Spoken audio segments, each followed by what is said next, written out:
Hello, everyone. We're going to start the grand finals. Can I know if opening government is here? Yes, we're here. Okay, opening up. Yep, we're all here. Cool. Closing government. UPD game over. Are you guys here?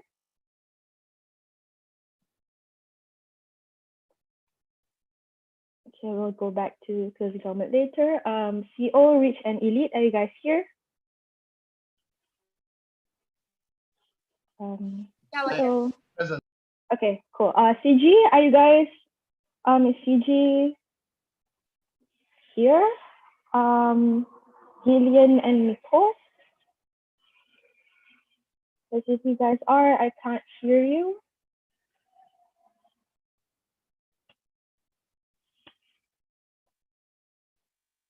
CG. Let's just. Yeah, we're here. Okay, cool. All right. So before we start, does OG, OOCG, and CO consent to being live streamed? OG consents. Okay, OG consent. OO. Yep, it's fine by us. Okay, CG and CO. CG's fine. Okay, CO. You guys consent to? CO. Consent. Yeah, we consent. Okay, cool. Right. So with that, welcome to the grand finals of Asia Pro Am's Debate 2020. Congratulations to all the teams for being in the grand finals. My name is Sharifa, and I'll be your chair. Paneling with me are Amir John, Ashit Kumar Dutta, Eugene, and Nabil Hussain. In opening government, we have Unimas A. In opening opposition, we have Potato Farm. In closing government, we have UPD Game Over. And in closing opposition, we have Rich and Elite. So before we start, I would just like to notify that to the speakers to please time yourselves, but I will also be timing and I will be writing 1 minute, 6 minutes, and 7 minutes in the chat. Second, before you speak, please state your preferred gender pronoun if there are any, and also your preferred way of UI. If there are no other concerns, debating on the motion, assuming the technology exists, this house would allow people to own AI robots and carry out actions on the robots that would otherwise be deemed illegal if done to humans. I would like to call upon the Prime Minister to start the debate. Take care. Am I audible? Yes. Okay, just give me a moment.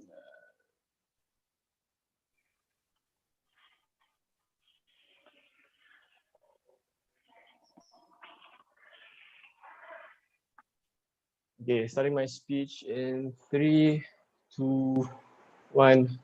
Okay, now OG will take the hard stance here. We're going to be all about utility in this debate, and thus this debate will operate under utilitarianism. Now, do understand that under this debate, the technology is already there. We already have AIs that are almost similar to humans. We already have AIs that have the 5 senses that can operate as though they are human, but at the end of the day, they aren't human. So this technology exists. The question is, how do we best benefit from this? So putting this AI into greater society doesn't really give much benefit. Sure, you make a few people happy, maybe you get to fulfill a few fetishes here and there, but then at the end of the day, how exactly are we going to ensure that the maximum utility can be achieved? So here's where we come in. For example, the Stanford prison experiment, where where the prisoners are not aware of what's going on, they do not give consent, and they are basically just put out into this experiment without asking because they want to boost the effectiveness of the results. This is an example of an unethical experiment and such. We can curb this kind of experiment, and we can, for example, achieve better results with this kind of experiments where the line of ethics is being crossed with this AI, and thus we are able to utilize this AI in the spirit of utilitarianism. Now, this can't exactly happen under OO because their only option is to do it on humans, and like what I've already said, it's bad due to the fact that we are crossing the lines of ethics here if we were to use humans. With AI, this is a perfect example of certain researchers being able to be done properly, and thus us being able to advance in terms of social science and thus. Now, if we can prove to you that we can maximize utility with these AIs, then we take the case. Now, I'll be explaining to you why is it principally okay to put these AIs to this kind of experiments and such, and also the positive outcomes that we can get from this from this usage of the AIs. Now, first of all, let me highlight to you this. How exactly do we distinguish AI from humans? How exactly are they so different from humans? This is where this characterization is really important. Number one, externalities. Well, I mean, obviously, humans have families, humans have dads, even though I don't like my dad. I have a dad, and that is an example of how these individuals have families, they have friends, they have ties to society, to greater society as a whole. AIs don't have that. AIs, you can literally just Control C, Control V, their personalities into like 100 of these AIs, and at the end of the day, they won't have the same kind of externalities that we humans achieve at the end of the day. If they die, no one is really going to miss them. If they die, then it's not really going to really affect the lives of whoever it is within the society, as opposed to, for example, if a human dies, then their family will be sad, their friends will be sad because maybe they won't have their favorite lepak partner to go to Mama's anymore, and all these kind of things. These kind of emotional things, these kind of externalities exist within humans, and it does not exist under these AIs, and thus this nuances is very important, because let's just and that's why it's all right for us to use these AIs for maybe illegal means and unethical means, because like what I said, it's easy to replicate AI and such, but you can't replicate a human down to the minor details. Comparatively, you can, like, I don't know, if you're into this kind of stuff, you can probably beat the crap out of the AI. You can probably like do weird freaky stuff with the AI, and the AI can't consent, but then at the end of the day, that's fine, because you're not projecting it out to society as a whole. However, if you do this kind of thing to a human, then that's a problem.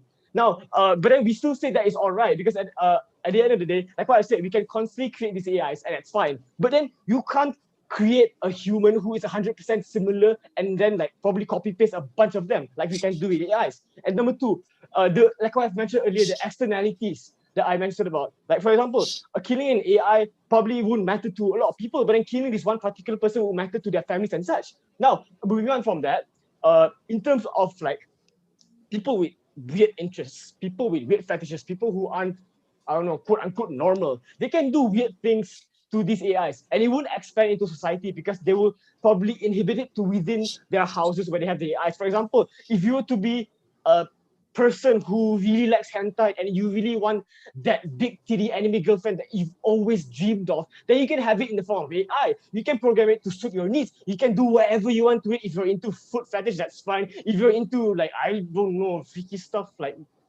wax, candles, blood play, and all those kind of stuff, then you can do that all you want. And the consent isn't really a matter because it's an AI. It doesn't have to consent to you. It just obeys your command. And the thought of the AI lashing out towards you because it doesn't like it the way they are dripping wax on it would not happen, because how the context is, these AIs will not lash out on you either way. So this means that when you have this kind of AIs within the homes of these people who want to unleash their innate desires, it means that they won't really project it into real life. Why? Because look at it under status quo. These individuals participate in the fetish, and they want, like, for example, they watch porn to unleash innate desires. They don't really project it into like real life. They don't really project it to like their, I don't know, public life per se. Like, whatever happens within their rooms stays in their rooms and such. So it's very unlikely for things to escalate. And for example, they start to project it out into real life. And even if they do, then that's their problem. It's not the AI's problem. Now, or for example, if you're a horror fan, you watch like Michael Myers murder people, or you watch Jason Voorhees just slash people's heads off. Now, you like that kind of stuff, but that doesn't mean you would do that kind of stuff, right? So even if it does translate beyond that, AIs doesn't really push them to be worse. They push themselves to get worse, and that's another debate for another day. So these reasons are not due to the AI, but their own internal problems. So you can't really blame the AI. Now, in terms of social science, sometimes, like what I mentioned, social science crosses the line of ethics, and this is where the AIs come in. For example, the trolley problem, the Stanford prison experiment, where there's no consent. These people are just thrown in there not knowing, and you mentally abuse them in order to get the proper results. These kind of things can be avoided with the help of AI.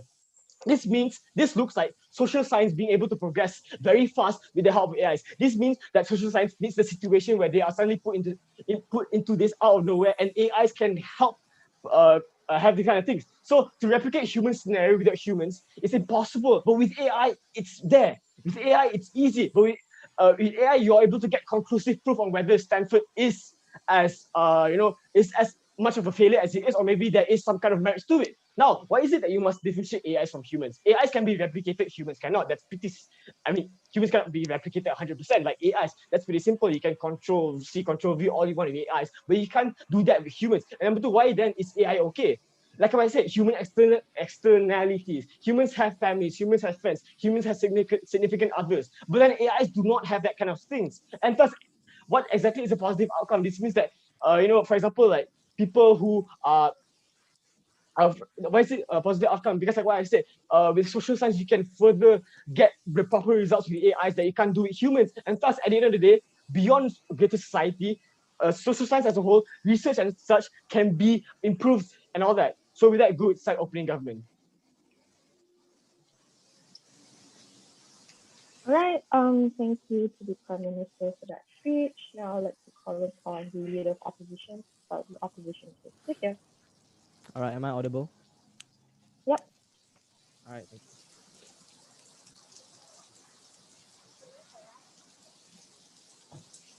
I think if you strip the info slide to its bare essence, right, this debate has to be one about morality. Is it moral for humans to commit illegal actions against an entity so recognizably human that it invokes the disgust of people? We think that the committing of these actions are so perverse and against our collective sense of morality that we shouldn't ever allow this technology to take hold. So basically, this is a Westworld motion. To that end, the first question I want to ask is who would own these AI robots? Because it seems to me that the people who would get these robots, right, are people with like inherently perverse tendencies. OG claims that the alternative is that, oh, they would murder or rape, like actual human beings. But I'm unclear I'm unclear if that is truly the comparative, because they seem to assume that everyone who thinks of raping a woman ends up raping a woman. After all, right, there are people with violent tendencies, and even tendencies towards like necrophilia and bestiality that throughout the course of their lives, right, never actually engage in any sort of action of their behavior and whatsoever, and they choose to rightfully suppress their instinct. They are often like grappling with themselves between the fact that they know what they fantasize about is wrong, and also the satisfaction of the action that they want to carry like to their warped minds.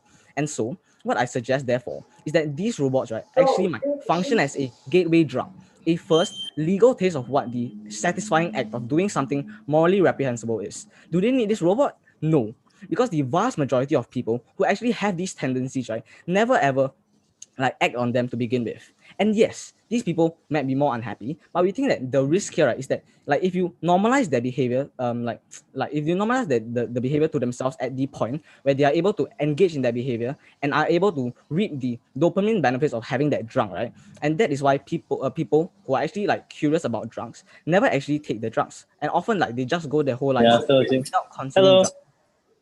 But Yeah, I was. but the moment you take one drug, the likelihood of spiraling. Yeah.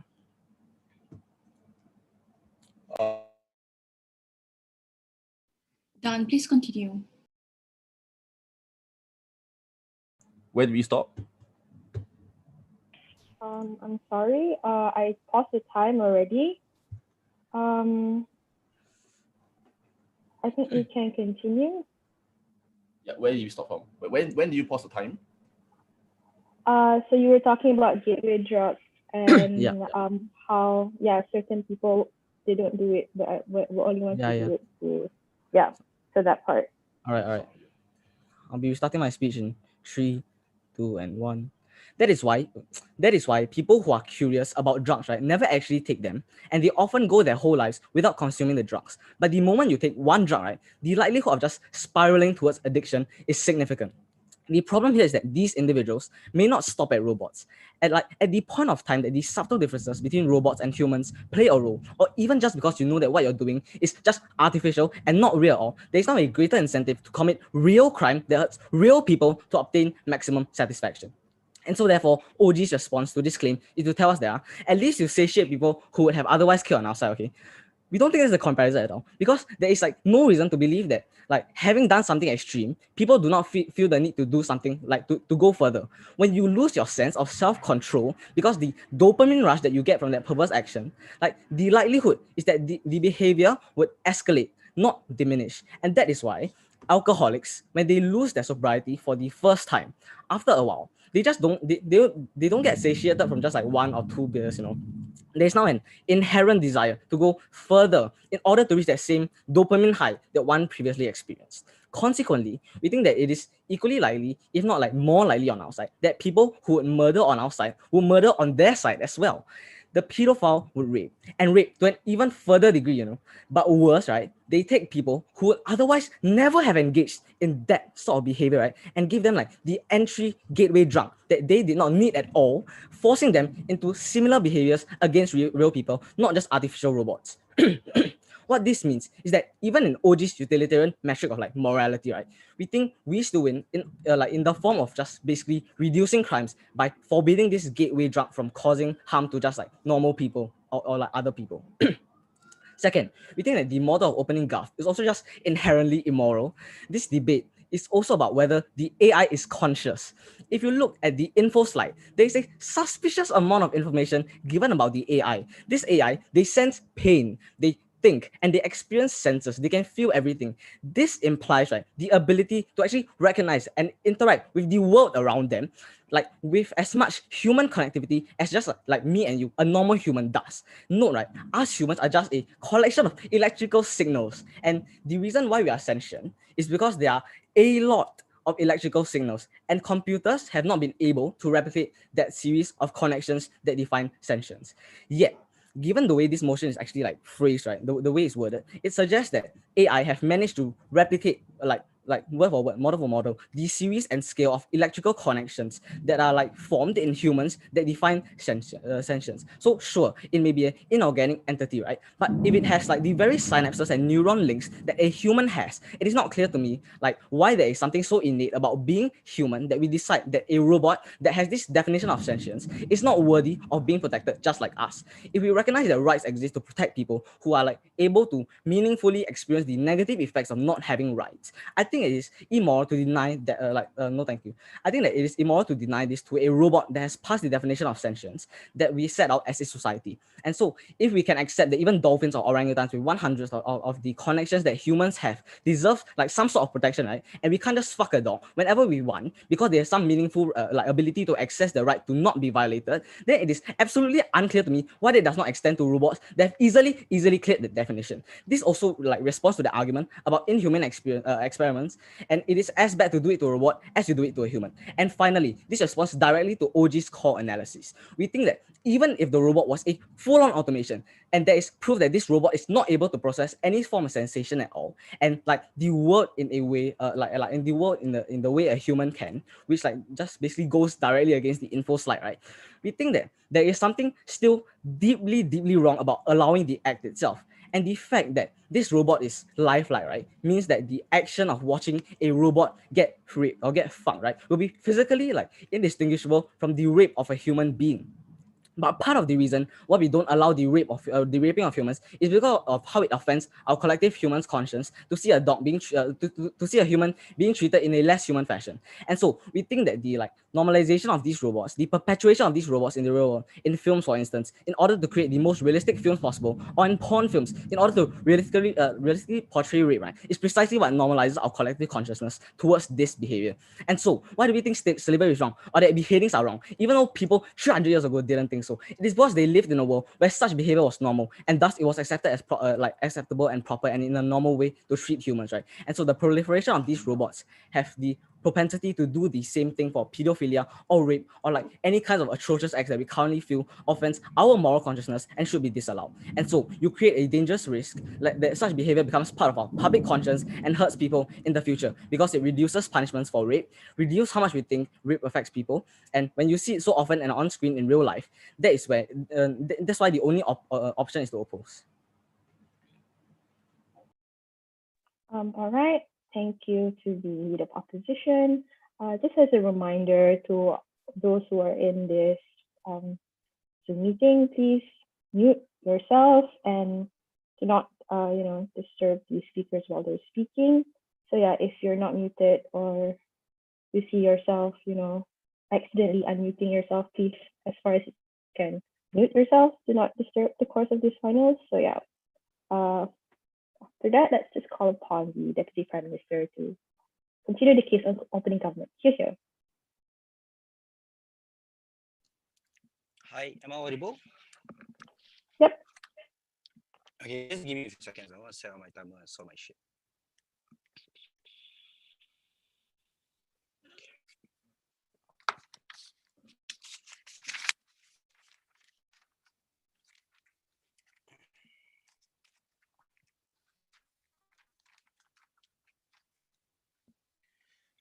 Cool. Can I start? So Yes. my speech in 3, 2, 1. I think O has been conveniently debating this debate without actually responding to Brendan. Because Brendan told you a myriad of very important things in the debate. Brendan specifically pointed out to you why principally it's fair, and number two, why then this means that there is a lot of growth potential for humanity in particular. But let's begin with tackling a lot of the problems that they wanted to push in the beginning, right? Because they wanted to argue that this debate is about morality, how it isn't moral to do these things and everything. But I think the core of the case then was this idea of how this AI would probably act as a gateway drug to an individual who have a tendency towards certain perverse actions, right?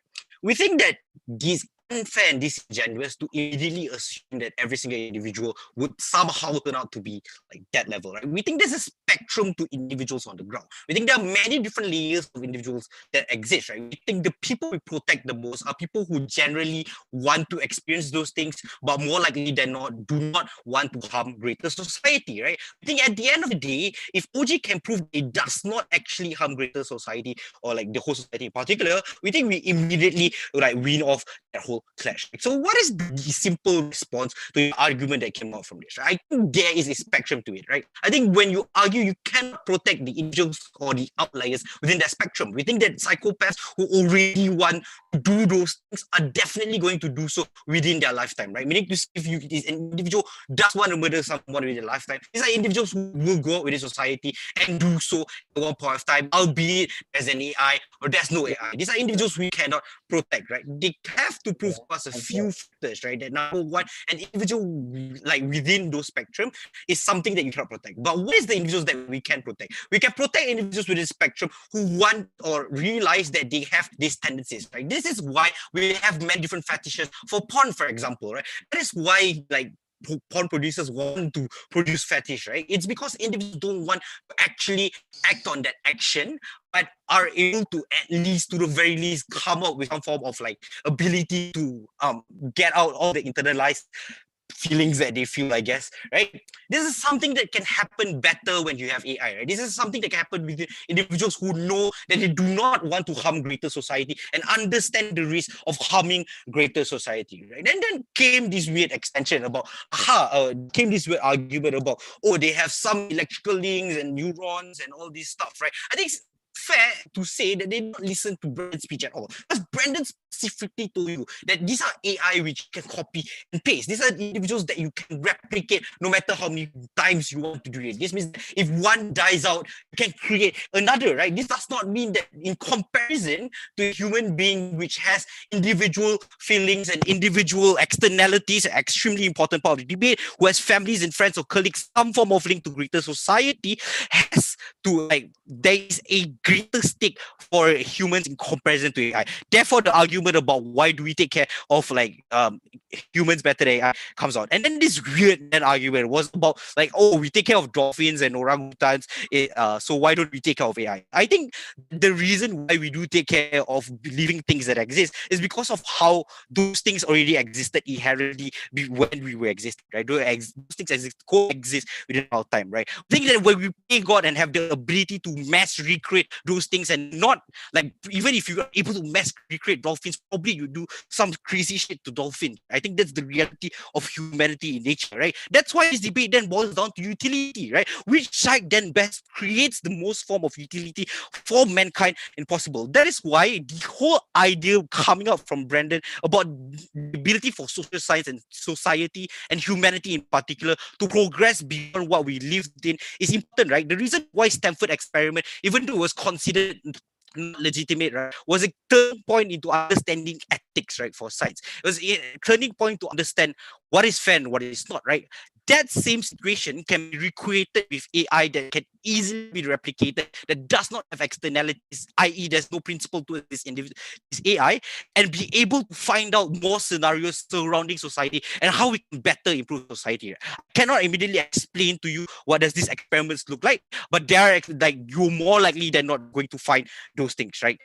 Understand and why is it then critical in the nuance that we use, like human beings who generally don't consent to this, or like not human beings, AI who don't consent to this, but able to replicate a human action within the situations. Social sciences experiment, especially within social experiments, especially within those contexts of like trolley problems or even in the Stanford experiment, require you to not know what is going on, require you to not consent to that situation for you to get the accurate representation of how humanity acts, right? These are going to be turning points within how we assimilate society and how we particularly operate society going forward, right? This is something that cannot happen on open opposition, right? The very best, this AI are going to live within society as your friend or something else, right? This means that the utility that this AI brings is very limited to an extent, right? But before I move on, any advice?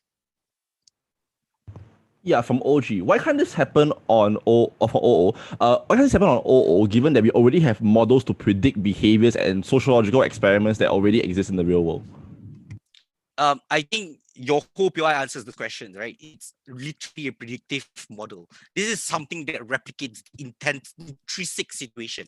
Totally different things, right? I can theorize many things, but I cannot replicate the same thing. Simple, right? What is the comparative then? The final comparative in this debate, and why then OG immediately takes the lead, right? Because the final comparative is very simple. If we have proven to you that principally it's fine, that is because you're able to replicate, because they do not have externalities, you can do this. And number two, the easy comparative is that we immediately gain greater utility, right? We immediately gain the ability to like push forward beyond that, right? The comparative then is that there are two things that can happen. Either A, you're going to use actual human beings and it's already considered unethical. It's already considered something that's illegal to put people in without their consent into those situations, or to not have those experiments at all. Or the third one, which is their predictive models, which usually prove to be nonsense, right? Some people predict global warming is not going to happen. Some people predict global warming is going to happen. It's totally useless, right? We can get you actual results. We can get you actual impact. Right? In so far as OO doesn't bring you actual impacts, I don't think they can take this debate.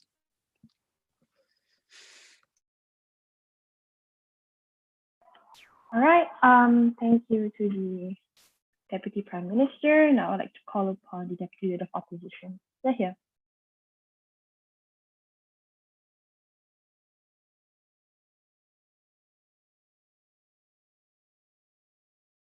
Can you hear me?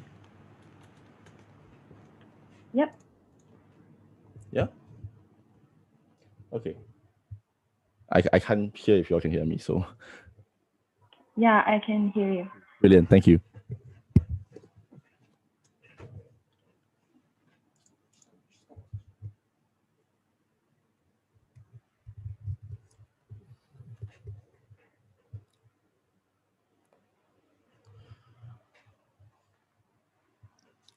All's contribution to this debate is extremely clear. We fulfill three win conditions. Number one, the utilitarian metric that OG pushes on this debate that isn't the only method by which we determine whether something is moral or should be allowed or not. Number two, the idea of morality. When do we treat a particular entity with rights, with dignity, and with respect? And number three, the idea of societal narratives and societal morality that OG didn't want to tackle. So I'm going to talk about these three areas, and I'm also going to then preempt some things that might come from closing. So first, the utilitarian metric.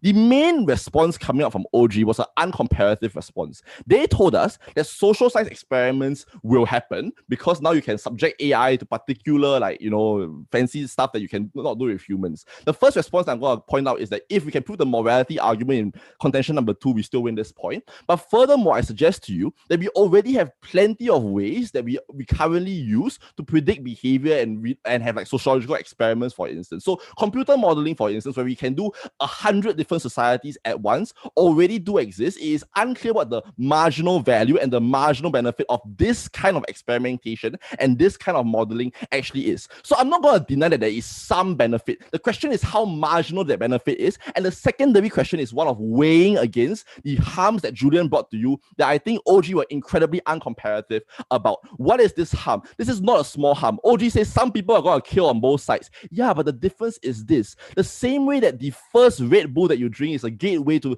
drinking lots and lots of Red Bull in the future, and alcohol works the same way, smoking works the same way. The question is, at the point of time where somebody wants to do something, the possibility that they're going to be addicted to it is extremely high. And the addiction comes from the dopamine rush from doing it for the first time. And often you need to go to more and more extremes to hit that dopamine high that you got the first time. So the 100th rape of an AI robot will not feel like the first rape of an AI robot. And that is the problem here. Because it is at the point where something becomes stale that you feel like you need to do something else. You need to one-up yourself in order to get that dopamine high again. And that is why it is the gateway drug to committing more behavior in the future. So it's not a utilitarian calculation between just not being able to do the action and doing the action at all. It is the fact that we are willing to trade off the harm of not accessing this behavior at all and the small harm that it does to you that you cannot rape a child against the potential massive harm that the moment that you do that against an AI robot for the first time,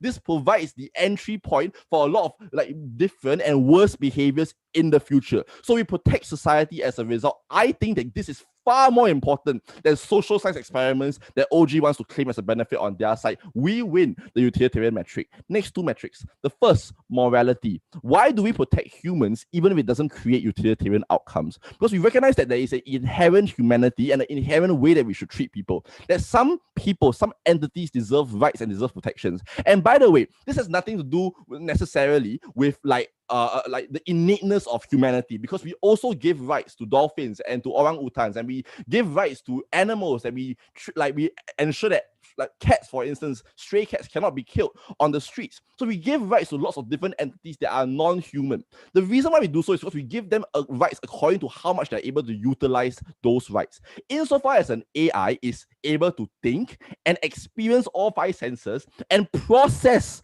all five senses in order to determine what the correct behavior or reaction of a human should be, we suggest that they probably have the capacity to react and to essentially have the same connections, electrical connections in their brains, for instance, or their AI chips, for instance, to replicate a human being. At that point, I think they have passed the definition of sentience. But even if they have not passed the definition of sentience, the point is we also give rights to people who are close to the definition of sentience, but necessarily do not pass the definition. Like, for instance, fetuses after the third trimester, like, for instance, babies. So insofar as we suggest to you that these rights are accorded at the point of time when you have the capacity to have these connections in the first place and utilize those rights in a meaningful way, we suggest to you that we have to give morality to these individuals. Otherwise, you're taking away morality from people who don't deserve it, like vegetables, for instance, or babies as well. The only response that they say is that AI can copy and paste, humans cannot, or AI is created by humans. So does that mean that you don't give rights to people who are conceived by IVF, because that's playing God as well, or cloning, or do we not give rights to Dolly the sheep because she was cloned? It seems like a very arbitrary distinction to draw between whether it is a human that created that material or the entity or not, and somebody else, an organic process. Because I would argue that even sex requires two humans to create another human being. So it's unclear to me what is the definition of morality. Third thing, no, normalization of behaviors. We suggest to you that morality is not fixed. The morality of the 21st century is very different from the morality of the 17th century. This is a point that OG fails to respond to. We told you that the reason why morality exists in the world today the way it does is because it's about the normalization of behaviors. We think that something is moral when we see it all the time, and we see it all the time in public life. That's why people in the 1700s thought slavery was moral, even though we now all agree that slavery is immoral. The question, therefore, is, if normalization is such an important part of what determines morality, do you want to normalize that behavior? Because even if it's against an AI lifeless robot, the fact is that this act is going to be propagated and perpetuated elsewhere as well. It's going to be perpetuated in films, in porn films, in other films, because Steven Spielberg wants to make a rape look realistic, for instance. You're going to start creating a situation where these behaviors are no longer hidden, are no longer something that we just imagine as immoral, but are going to be all over the public eye. And that is where you change the definition of morality. When you say it is acceptable to do something against an entity, to do this particular act, we suggest that you're going to normalize drive this behavior in the long term. And that is maybe correct. Like, I'm just going to concede, maybe it doesn't lead to the like legality of rape. But what could it lead to? It could lead to lesser punishments for rapists because we don't think that rape is that severe anymore because it's been normalized. It could lead to less victim like therapy and victims help for people who are actually victims of these crimes. And I suggest to you that is where we lose our morality, because morality is always shifting and we want to maintain the current humaneness of our moral system. So why do we win this debate? We fulfilled 3 win conditions that OG didn't. The first one, utilitarianism. The second, innate morality. And the third, how society is going to progress and how society is going to move forward. I want you guys to remember 2 things regardless of whatever CG says. For this motion to be realistic, the AI has to have a similar composition to humans. Number 2, they deserve protections. And number 3, you are literally changing the moral calculations of society at a point where you accede to this particular motion. These 3 arguments have held throughout the opening exchange. That's why you'll win us this debate.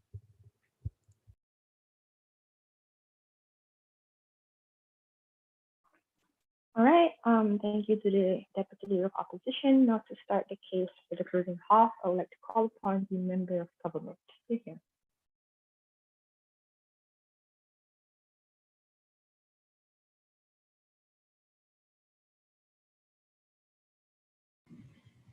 Hi, Member of Government here. Preferred pronouns here, they. POIs through the chat. I have the Zoom chat open.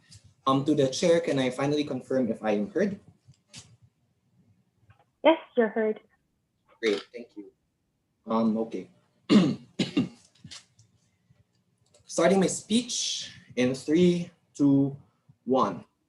Ladies and gentlemen, to be human is to accept the fragility and irrationality of mankind. 3 points of delineation coming from CG.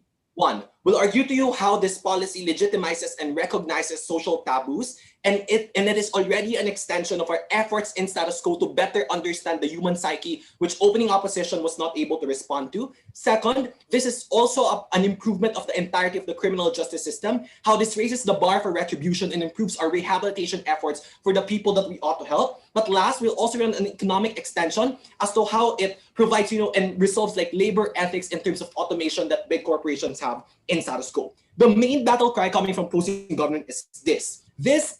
Passing this policy is only an extension of the lived realities of the people that we ought to protect. The medically diagnosed people with their, like dark mindsets and things like that. And to oppose this is to be out of touch from this reality and to shy away from the known irrationalities and known fragilities of the human psyche, especially of the previously taboo topics, not just like fetish porn, like what opening government is talking about, or not just about scientific experimentations, like what they're talking about. We think that there are a lot of other things that we ought to legitimize and recognize. But a few clarifications in terms of the model and safeguards that opening government was not able to give. In terms of model, we would allow people to own this, right? And support their different kinds of usages of this one. So either for entertainment, as what opening government told you, or for rehabilitation, for example, for medically diagnosed people or those who are sentenced of sexual violence, for example, or murder and things like that. But in terms of safeguard, ladies and gentlemen, we would rather suggest that the law still exists to punish people who do this, but it raises the bar and removes the mitigating circumstance that a lot of people do, and also provides a more proactive approach in terms of the retributive aspect of the criminal justice system. But secondly, in terms of providing accessibility to therapy, for example, for these people. But before the extension, a few clarifications, responses from the previous from the opening opposition. The first thing that they said is morality. We think, ladies and gentlemen, that morality is only an argument for the privileged, only an argument for the people who are deemed to be normal. So we agree to a certain extent with Deputy Leader of Opposition when they said that morality should be flexible and is flexible. But up to now, according to them, what is normal and what is acceptable are only those that mainstream human beings can feel. But how about the fringe minority of people who are medically diagnosed, who now we cannot help because they want to fail this policy? We think these are the types of situations and people that we ought to help. The worst case under our side, and this is where we engage them in their best case, is that what's going to be harm? There's going to be a third harm anyway. At least under our side, the people who are medically diagnosed are satisfied in terms of the physical longing of raping, for example, or murdering other people. But secondly, under their side, they don't correct anything. What they only do is continue to suppress these feelings and make these feelings like, like a ticking time bomb from the people who ought to do or who are, going to do this anyway. But the second thing that they told us about utilitarianism, we think that this is not just about the research experiments, right? But it's a better understanding of the human psyche in general. It's going to help like our scientific body of knowledge, not just, like replacing rats with humans at that. Comparatively, you are still stuck with, like 19th century, for example, scientific methods that opening opposition is talking about. But they said this, what they said is about diminishing marginal utility. But I would suggest that this happens under their side as well. At least under our side, we continuously improve the technology to make sure that we do not desensitize the patients or the medically diagnosed people. But in the worst case that these people will still do it, it's fine. At least we're able to put like, a long time gap to be able to stop them from doing it anyway. We're still going to punish them anyway under our side as well. So let's go to the extension now on how is this an extension of live realities? So there are a lot of taboos currently that we start to support under our side of the house. That's why we support, for example, video games, like violent video games, for example, or development of virtual reality, where we allow people to experience all these kinds of things. What does this mean? It means that in status quo, we already accept the situation that there are certain degrees of irrationality and fragility of the human kind, of the human mind. And we allow these people to experience those violence, to do theft, for example, like GTA and things like that, in those virtual reality. But the limitation is the physical aspect, the physical sensation of being able to touch, being able to punch, and all these kinds of things. But all these kinds of things. So what we happen under our side is we fulfill that next level of satisfaction from these people. So we definitely mitigate the third party harms that opening opposition is talking about. But more than that, aside from that, and more importantly, something missing from opening government, we make these people understand the consequences of their action the moment that they do this, the moment that they kill or do sexual violence against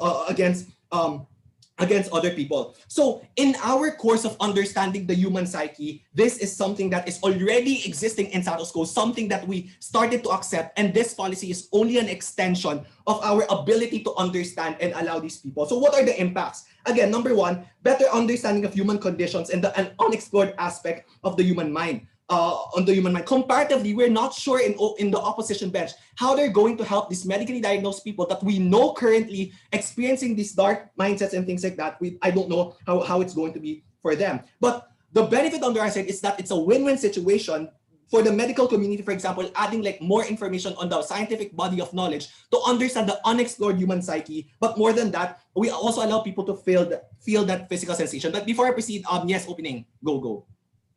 Yeah, so we agree that fringe minorities should be protected, but do you really want to give a pedophile the first taste of raping a child and getting the first dopamine rush, especially when on your side there are no consequences to their actions?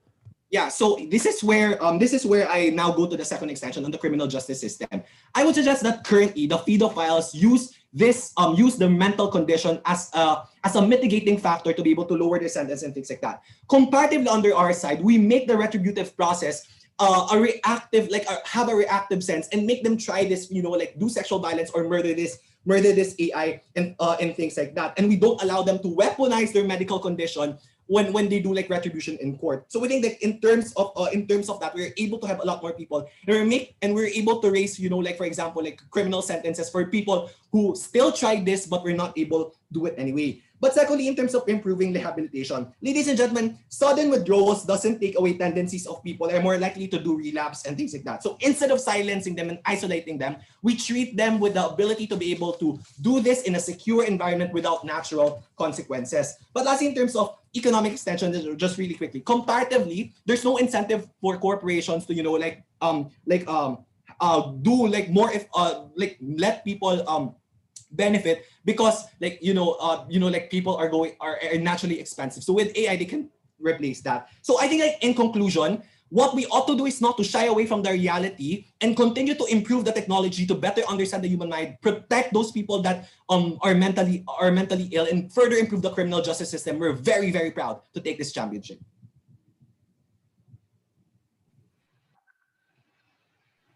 All right. Thank you to the member of government for that speech.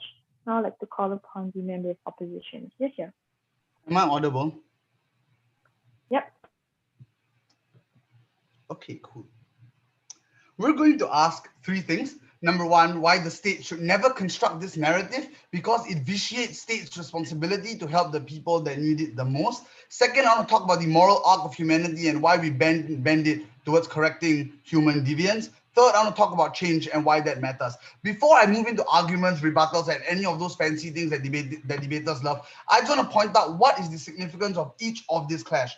If I can prove to you on the first clash that the state should not adopt this particular position and the state can better help the minorities that OG and CG says exist, then that in and of itself proves that there are alternative and substitutable mechanisms to correct the injustices that happen on the world of the government. The second thing sounds a bit similar to opening opposition. I will flag out each time I give analysis that is different, and we will tell you not just about why pedophiles or why all of these people do copycat crimes, because we think that the debate shouldn't be about extremities, because we think the high bar to deterrence of the law already exists because of the analysis CG provides. We will say why every single individual that is partaking in this system of interacting with a robot is made comparatively worse off and are worse human beings because of this policy. The third thing I will do is to bite the burden opening opposition was unwilling to, and explain why we get better progressive changes on our side. This answers the question of closing government as to why minorities will be better off into perpetuity. We don't think the transient nature of having a short coping mechanism should be the end that minorities aspire towards. First, why should state not engineer this narrative? Because we do not think that the state should orchestrate bad behavior, even if it's not done to individuals. Dion's moral position here is that you cannot do this to morality because the robot got sentience, then we give rights to rabbits and like dolphins.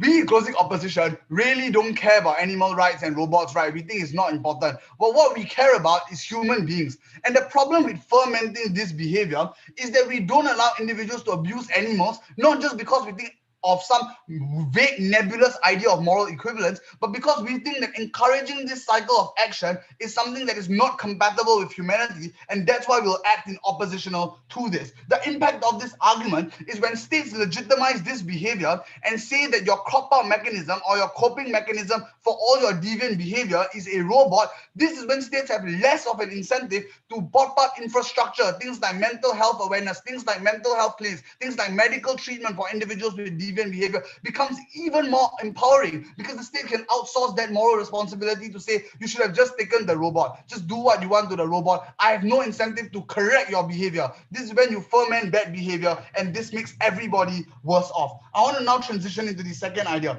Why do we think the transferring of humanity is something that is made worse off? Because if you notice, what they failed to identify, and in closing government, the mistake that they made was in assuming that everybody that undergoes this policy is all rational actors that can delineate between virtual reality and life.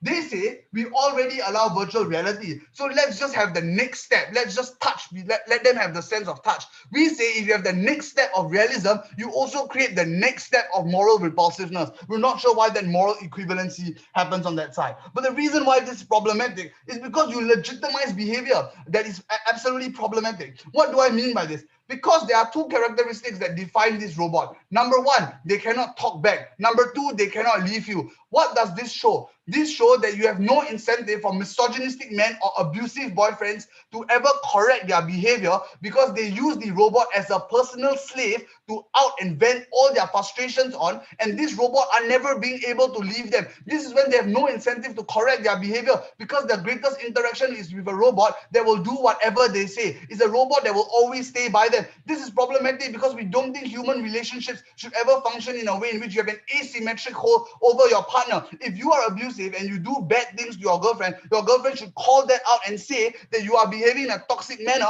and when all girls start leaving you and you become a nobody because no one loves you because of what a dick you are, that's when you have an incentive to change your behavior, because the social world tells you that you are behaving in ways that are incompatible with our morality. That is when we think you legitimize toxic behavior, and these toxic behaviors are ones that are transferable because it is so ingrained in you, because you are used towards lashing out at every possible instance. This is when you are going to lash out at the very first opportunity when something don't go your way, when you interact with your family members, when you interact with people outside your robot bubble. This is when you don't have an incentive to correct your behavior. We think proposition bench ferment this oppression and ferments bad behavior, and we don't stand for this. OG, go ahead. Yeah, okay. So understanding that this bot already exists, right? What is the utility you are able to get out of this bot? Okay. So if we don't, so no. The bot already exists. We don't think people should use it because it cultivates bad behavior. We can prove to you that everyone suffers because of this policy, then we win. Okay, so because you cultivate bad behavior, everyone else, and this is the utilitarian frame OG wants to push, everyone else suffers because of your bad behavior, because individuals or misogynistic men all act like masochistic pricks, and that's when you allow this behavior to ferment within this bad. We say this is also bad for your interaction with other people because you're so used to a perfect standard of the robot, a robot that never disappoints, a robot that is beautiful, a robot that is perfect, a robot that gives you whatever you want. This is when you don't learn the human values of compassion, you don't learn the human values of compromise, that is all about how we live in social settings, that we compromise with one another and that we make individuals better off. At this point, I think what we prove to you uniquely is that they cut out support structures because the state can outsource their responsibility, but they also allow individuals to ferment bad behavior and impose it on everyone else in society. We think people should not be used as a bar to suffer. Just because you are lonely, just because you are deprived, does not mean you should be the victim and like let all of these people project their anger and disappointment on you. The last thing I want to talk about, how do we get change? The model of opposition about people with fringe behavior and making it taboo is a value we solve, not them. Because CG enforces the idea that your behavior is so taboo, it is so detestable that it does not deserve recognition in the public space. That you should go to your room and make out with a robot because your LGBT tendencies is not deserving of public recognition, that it is not deserving of public space, that you should hide it in the closet. This is when you think you normalize behaviors, that these are not desirable traits, that your like LGBT fetishes are not something that deserves to be in public consciousness. We think this is problematic. When we allow individuals, and the reason why we say this is because we think that individuals only have a catalyst to change and become and like consolidate en masse and push for political capital to change structures is when they are precisely dissatisfied with the status quo. Proposition makes them complacent and satisfied with being pushed to a corner, and this means that they have no inertia to actually fight for further changes and consolidate social movements in order towards passing political capital to influence changes that are far, because they say that your preferences are dirty and should remain that way. We cleanse that dirty stigma we oppose.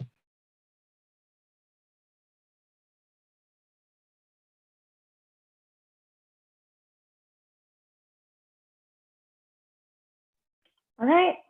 Thank you to the member of opposition. Now I'd like to call upon the government whip to summarize his case for the government bench. Thank you.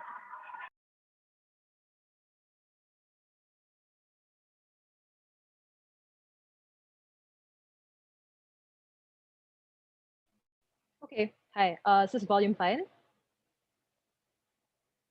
Yep. Okay. Just give me a couple more seconds. Oh, by the way, for POIs, just please send them in the chat. If you interrupt verbally, I will assume I cannot be heard and I will stop my time. So please just send everything through the chat.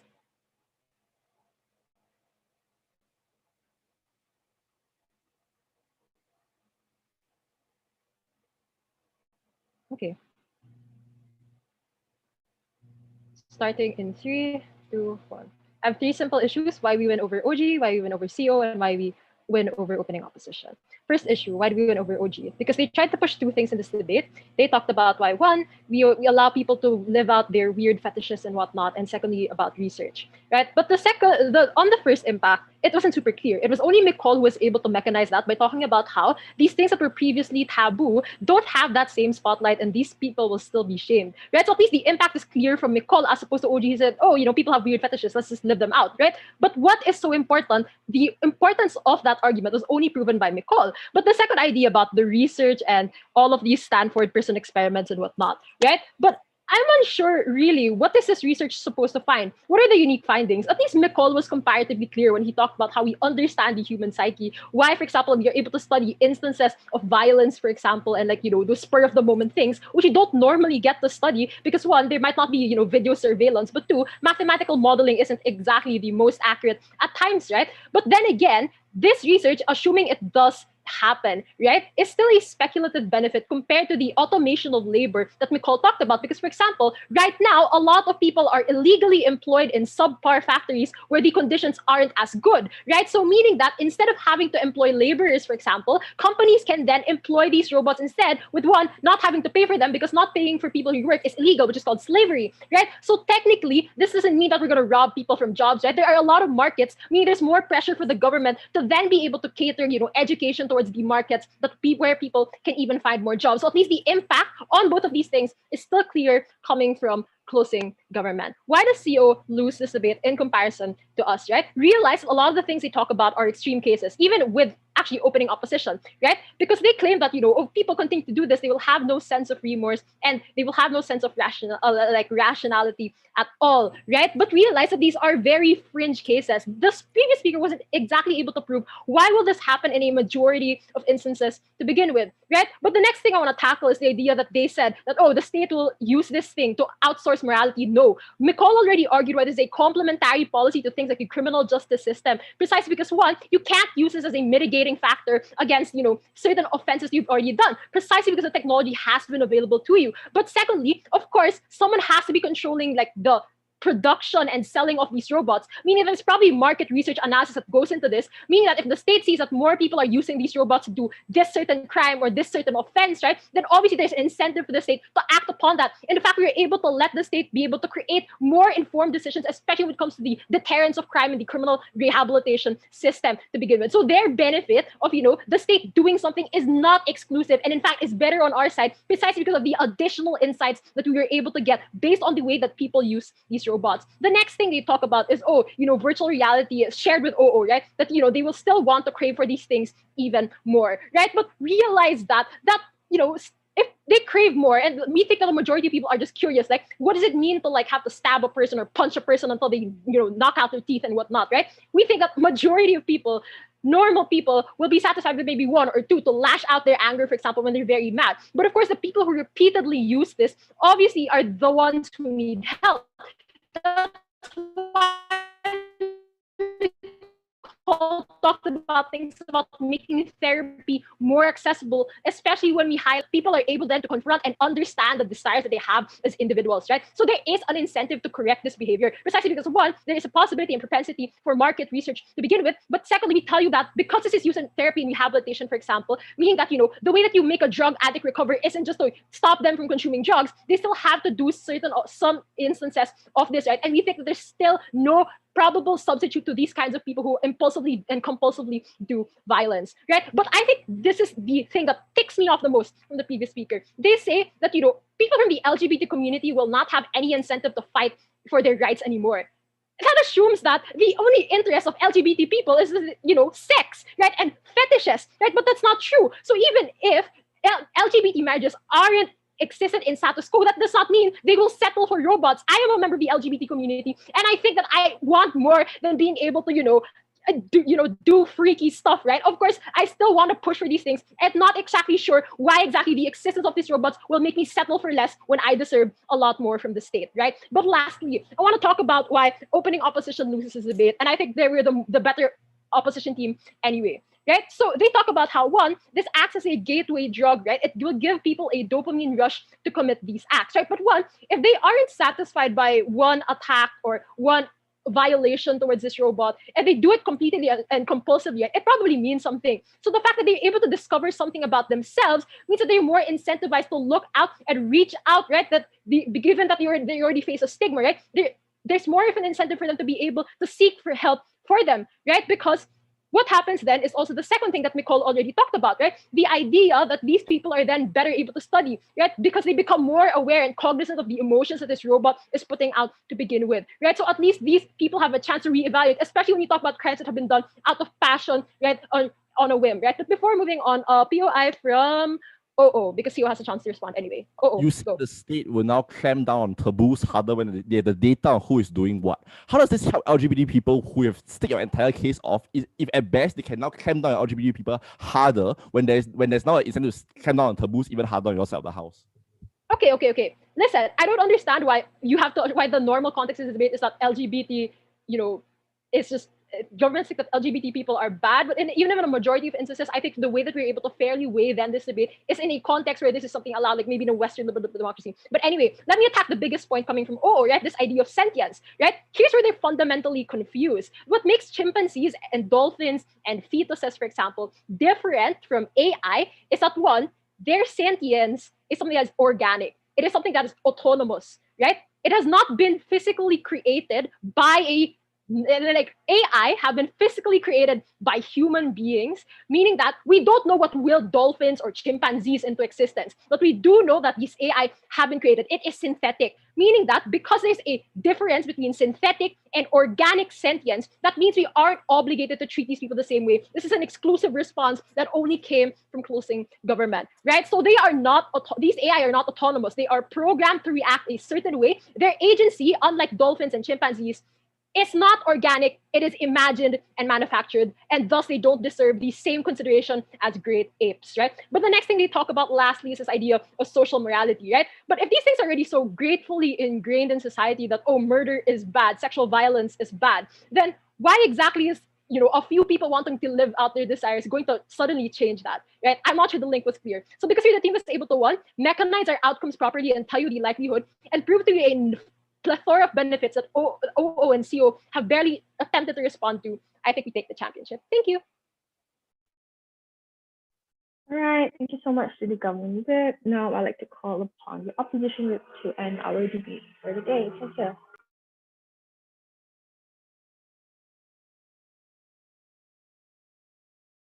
Hi, am I audible? Yep, yes you are. Okay, give me a second.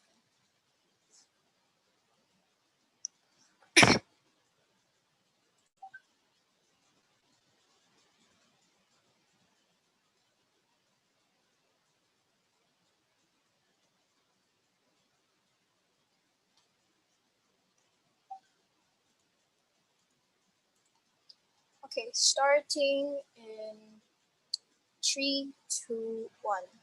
What makes us uniquely human is that we are able to realize the immoral things in others, and we can act as countervailing forces that help each other learn and progress. The opening clash focuses predominantly on the principle level, and we will not contend further because we believe that opening opposition wins out opening government on the clash of morality, right? How closing opposition then deviates from opening opposition is that although we concede that principles are important to some extent, to have a good principle but not analyzing to us as to why having such good principles are able to make humans better people, or what sort of better actions humans on opposition side of the house are more likely to do because of these morals, and because we're able to prove these in CO, we believe that CO takes it over opening opposition. The main question I will answer in my speech is, which side provides more tangible benefits for individuals? In closing government, they come up with this argument on how serial killers who have the propensity to murder can then perhaps vent on robots, right? You need to understand that this line of logic is flawed because serial killers and psychopaths are already warped in the way that they find satisfaction from perhaps killing children, right? Then they have not explained to us why these criminals who already have a warped sense of like propensities towards certain fetishes have any of the incentive to buy a robot when they already have those mental issues, right? The important question then becomes, who can better help these people in combating the mental issues or perhaps sort of fetishes that they have, right? Because understand that the benefits coming from closing government only materialize for those people who are cognizant of their problems and want to change, right? Therefore, their benefit is marginal at best because not everybody is cognizant of their problems and want to change, right? And the reason why closing opposition then wins out over this issue is because we understand that mental issues, health issues are not fixed by robots, right? At best, closing government is able to give you a short-term stopgap measure, right? But understand the problems that these people are still facing, right? Then how does closing opposition enter this debate in this matter, right? Understand that member has already told you that the harms of toxic behaviors or like problems of mental issues exist on both sides of the house, right? But it's made worse when you normalize the inbuilt toxic like propensities that allow these behaviors to ferment when you allow these people to continue those actions onto robots, right? Because you have to understand that the toxic reactions that fuel these people to want to continue these sort of actions actions is going to be magnified on their side of the house, because the moment where you have these robots means that these individuals are never going to be forced to change such behavioral patterns, right? Because understanding closing opposition, we explicitly tell you that humans are the main countervailing forces. Your friends, your family, your colleagues are the main countervailing forces against the abnormal behaviors that a particular individual may have, right? And because of the fact that you have a robot now to ventilate these feelings on, means that you will never know that when you are wrong, or perhaps when these actions are going to be excessive, because understand that according to the info slide, the robot will never retaliate against you, right? And therefore, because of the fact that it is manually controlled by you, the robot will also never leave you, right? So the impact of this argument is then so important, because individuals on government side of the house are going to continue the cycle of a negative lifestyle, right? Because understand that even though that individuals on their side of the house may still have friends and families, the increasing dependency on the robot that this individual is forced to have, because if we work under the frame where a government provides us where, people are going to then ventilate on the robot and therefore not ventilate such things onto society, and therefore it is better, this literally and inherently means that the individuals on their side of the house are going to have an increased dependency on the robot, and therefore it means they're going to depend less on their friends, right? This means that individuals then lose out on all of the countervailing support structures that are likely to exist on our side of the house, right? The comparative then is simple, right? Member has already told you that on our side of the house, because of the fact that you are forced to have to act in better ways so that you're able to, you're able to have proper bonds with people, means that you have more of the incentive to become a better person, right? Because if you do not change those reactions, if a father is unable to keep his hitting habit in check, then it just means his family will leave him, right? The second clash is onto the permanence of change, right? Which side better enables people to continue the sort of change that we want to have, right? Understand that from closing government, they recognize that, there is this sort of a social taboo, and how robots are just an extension of how people express themselves, right? We understand that, but understand that the way that you should recognize this taboo is that states or corporations should instead divert funding towards counseling for people with a propensity to perhaps violence, instead of encouraging them to ventilate it onto the robot, right? Because understand that in the instance where the robots are then created, right, it means then that the state has all of the excuse to push the burden onto robots as the better gateway of combating those negative actions, right? This means that the problems that arise on both sides of the house are not going to be solved in government, because all you're doing is giving them a short-term solution to just ventilating onto the robot for a short period of time, right? This means that because of the fact that the state is going to outsource the burden of perhaps funding counseling, funding therapy, and funding perhaps the medicalization and things like that, right? We tell you that the minorities who both sides of the house want to protect are going to be worse off on their side of the house, because understand that then states have the excuse to reduce sponsoring such support structures, right? This means that counseling is going to be harder to access, and therefore the long-term progression for individuals to continue to be better people are then hampered on their side of the house, because people on their side of the house can only continue to ventilate at robots, therefore continuing to engender these sort of toxic relationships, right? But yes, before I move on, I'll take POI from CG. Yeah, but what is the impetus for people to change their toxic behavior? And what is the impetus for society to accept LGBT, for example, if they just think that all they need is sex? At least under our side, the moment I get it. Yeah. So basically, you're saying that there is no impetus for people to change, regardless of the fact of whether or not they have the robot, right? But understand that I've already told you, a member has already given you structural analysis as to the reason why the dependency on robots are so dangerous is because of the spillover effects that will happen, right? Because the moment where you increase your dependency on the robot means you're going to reduce your dependency or interaction with people, right? Come on, it's just math, right? If you if you spend more time with your boyfriend, it just means you spend less time with your friends, right? So this means that the sort of impetus that people get on our side of the house to change is because they are forced to now everyday interact with people, right? This means they have no other channels for the negativity or the sort of propensity towards certain things to for they have no other way to perhaps release their propensity towards certain things other than changing, right? Therefore, people are then incentivized because of the countervailing forces of friends and people around them to perhaps turn towards these sort of counseling or long-term things that are actually going to help individuals for the better, right? For all those reasons, we are proud to oppose.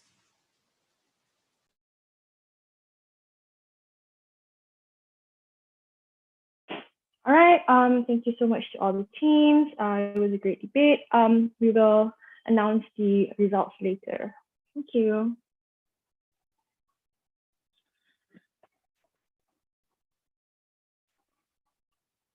May I know where will the judges convene for deliberation? I'll put you in the breakout room. Okay, thank you.